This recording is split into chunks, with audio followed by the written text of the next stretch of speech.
ఏమో కవిత పార్టీ ఉంటే 2-3 సంవత్సరాలు ఉంటుంది, తర్వాత పోతుందేమో చెప్పలేం. ఆ పార్టీ కాన్స్టెంట్గా కొనసాగుతుందని చెప్పి చెప్పనికి లేదు. మా పార్టీ అయితే 26 సంవత్సరాలు అవుతుంది పెట్టి.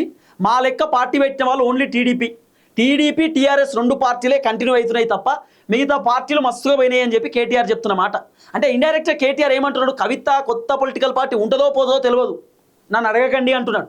మేము చాలా లైట్ తీసుకుంటున్నాం, మాకు పెద్ద ఇబ్బంది ఏం లేదు, పొలిటికల్ పార్టీ పెట్టడం వల్ల మాకేమైనా వచ్చిన బాధ ఏముందని చెప్తున్నాడు. రేవంత్ రెడ్డి ముఖ్యమంత్రి అయితేనే కేటీఆర్ కేసీఆర్కి ఏ బాధ లేనప్పుడు కవిత కొత్త పొలిటికల్ పార్టీ పెడితే వచ్చిన బాధ ఏమున్నది. కాబట్టి చాలా లైట్ తీసుకుంటున్నారు బీఆర్ఎస్ పార్టీ అంతా కూడా. సో ఏంటంటే కవిత పేరు తీసి కవితను ఫేమస్ చేయకూడదు, కవిత పేరు తీసి కవితను హైలైట్ చేయకూడదు అనే ఆలోచనలో ఉన్నారు. ఇప్పుడు తీన్మార్ మల్లన్న పొద్దుగాలు లేస్తే కేసీఆర్ని పట్టుకొని విమర్శన చేసేది, పొద్దుగాలు లేస్తే కేసీఆర్ని పట్టుకొని తిట్టేది. ఆయన జర్నలిస్ట్గా ఉన్నప్పుడు, ఇప్పుడు ఆయన పొలిటికల్ లీడర్ ఎమ్మెల్సీగా ఉన్నారు. ఎందుకు కేసీఆర్ని పట్టుకొని తిట్టేది, కేసీఆర్ని పట్టుకొని ఎందుకు విమర్శలు చేసేది? పబ్లిక్ ఇష్యూస్ పైన కేసీఆర్ని విమర్శలు చేసేది, కేసీఆర్ను క్వశ్చన్ చేసేది తీన్మార్ మల్లన్న.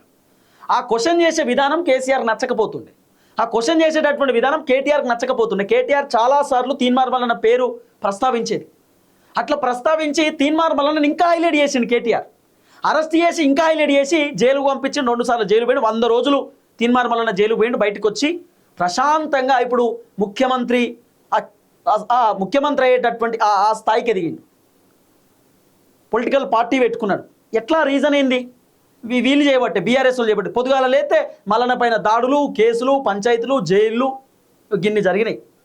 ఒక వ్యక్తిని ఊకే మాట్లాడి వాళ్ళని హైలైట్ చేయవద్దు అనేది కేసీఆర్కి అర్థమైపోయింది. అందుకే కవిత గురించో, మల్లన్న గురించో, రేవంత్ రెడ్డి గురించో, కాంగ్రెస్ పార్టీల గురించో మాట్లాడకండి, డిస్కస్ చేయకండి. మనకు కావాల్సింది మళ్ళీ మనం అధికారంలోకి రావాలి. అధికారంలోకి రావాలంటే ప్రజా సమస్యలపైన మాట్లాడండి, ప్రభుత్వాన్ని ప్రశ్నించండి తప్ప రేవంత్ రెడ్డిని టార్గెట్ చేయకని చెప్పినాడు కేసీఆర్. అందుకే కేటీఆర్ ప్రెస్ మీట్ పెట్టినా, బీఆర్ఎస్ పార్టీ లీడర్లు ప్రెస్ మీట్ పెట్టినా రేవంత్ రెడ్డిని డైరెక్ట్ అటాక్ చేయరు, రేవంత్ రెడ్డిని డైరెక్ట్ విమర్శన చేయరు. ప్రభుత్వాన్ని ఉద్దేశించి మాట్లాడి రేవంత్ రెడ్డి ప్రభుత్వం అని అంటారు, రేవంత్ రెడ్డి గవర్నమెంట్ అంటారు తప్ప రేవంత్ రెడ్డి అని అనరు. కారణం ఏంది? ఒక పేరు వాడి ఒక పేరు తీసి వాళ్ళని ఫేమస్ చేయకూడదు. ఇది బీఆర్ఎస్ వర్షన్ లెక్క కనబడుతున్నది. సో మొత్తానికైతే కొత్త పొలిటికల్ పార్టీ పైన కేటీఆర్ రియాక్ట్ అయ్యిండు. లైట్ తీసుకున్నాడు, మామూలు లైట్ కాదు, వెరీ లైట్. పెట్టుకొని పో అన్నట్టు లైట్ తీసుకున్నాడు.